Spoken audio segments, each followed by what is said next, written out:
Hey guys, it's Glenn from glenscarcollection.com, and today we're going to talk about the difference between buying a car and leasing a car. So there's some obvious, differences between buying and leasing. I'm sure you know advantages to both.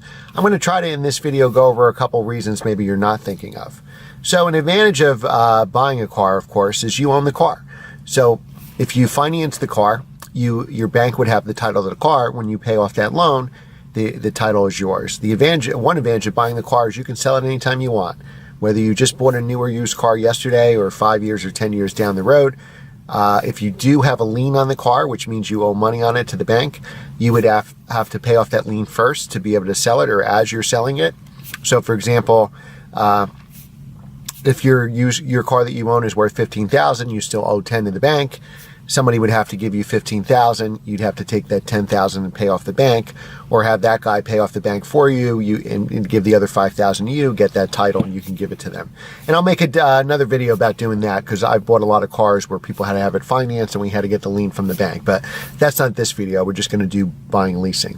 So one advantage of buying is you're actually the owner of the car, not the leasing company. So you can sell it anytime you want, assuming you can afford to do so. You can put as many miles on it as you want because you own the car, so you're not limited by mileage in your lease. One advantage you're probably not thinking of buying the car is you could modify your car. You could sell the car modified, you could sell the car stock.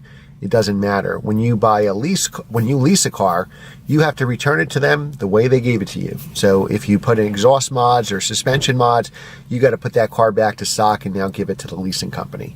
So those are advantages of buying the car. You actually own the car, do whatever you want with the car, it's your car, and you can put as many miles as you want to the car. Now there are other advantages too, but I don't want to make this a 20-minute video.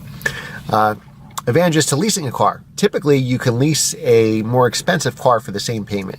So say if your budget was $500 a month, $500 a month may give you a $25,000 to $30,000 car, on a 5-year loan, where you may be able to lease a real nice car for $500 a month, maybe a $40,000 car, maybe a $45,000 car, if the manufacturer is pushing that car.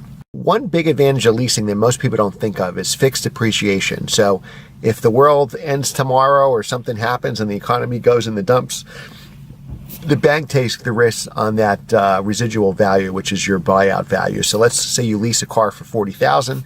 Say after a 3-year lease, and I'm totally making up numbers, say the residual value is $25,000. If the world ends tomorrow and that car is only worth $15,000, that's not your problem, that's the bank's problem. You can turn that car in, whether it's worth $15,000, $20,000, or $25,000.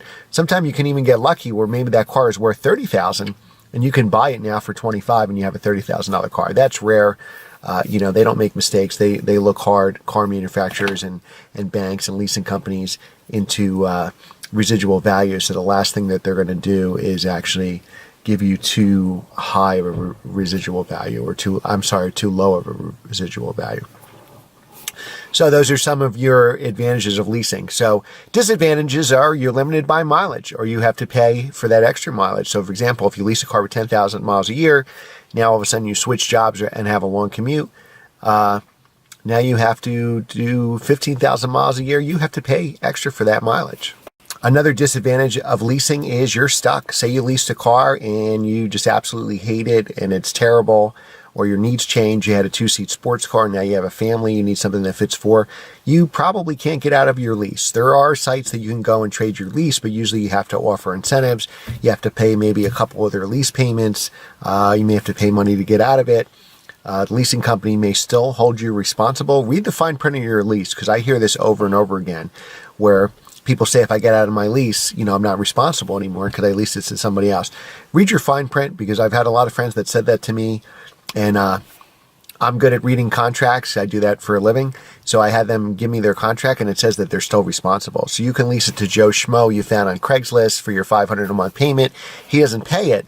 It's going to go on your credit report. So you got to be very careful who you lease that car with you. Now, I don't think all leases are assumable, but a lot of the ones that I've seen where people swear to me that they're not because the car salesman told them or something, it's just not true. They are, a lot of times you're still on the hook. Not always, but sometimes. Another disadvantage of leasing is you don't own the car. So for example, you just want to get rid of the car, you just want to sell it for something else, the bank actually owns the car. So there are ways that you can get out of it like we just discussed, but it's not as easy as you have title of the car. If you had a bank loan, or say you bought the car cash, you have the title, you can sell it any day you want for whatever you want. So now with the leasing company, they actually own the car.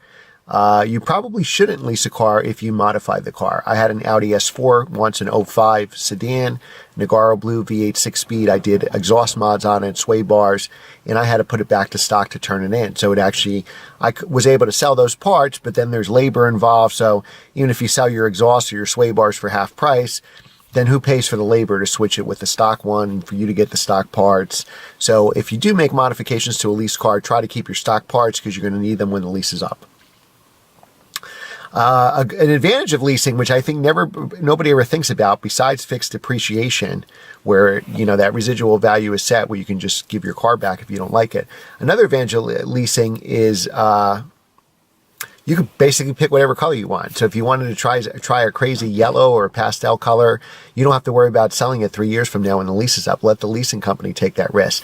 So if black or silver or whatever, blue have the best resale values, you can pick whatever color you want. They don't do a lease based on what color you chose the car for. So they have the residual value for all those 3 Series, or all those Mercedes C-Class, or all those Mustangs, or all those Mini Coopers. So they don't say, oh, a yellow one may be worth less, so we're going to change the residual value and the payment is higher. So you don't have to worry about that. So another advantage of leasing is be honest with yourself, assuming you meet all the other criteria like mileage and stuff and payment. What do you do when you're ready for a new car? Do you trade your car in or sell it privately? If you sell it privately, maybe buying is better for you. But for leasing, is you can just trade that car. And let's use that same example. Residual value is $25,000. I don't like the car, or I just want something else. Give it back to the dealer and walk away. If I own that car and say it was worth $25,000, that auto dealership that you're trading it in at has to resell it for a profit. So they're probably going to give you $20,000 on your trade-in, and you're going to lose money there. So if you just trade in your car and you get hosed by these dealers on your trade-in value, maybe leasing is something you can consider assuming you meet those other constraints like mileage. You don't have to worry about trading your car anymore. The lease is up. You just give it in. You have to wait till the lease is over, realistically.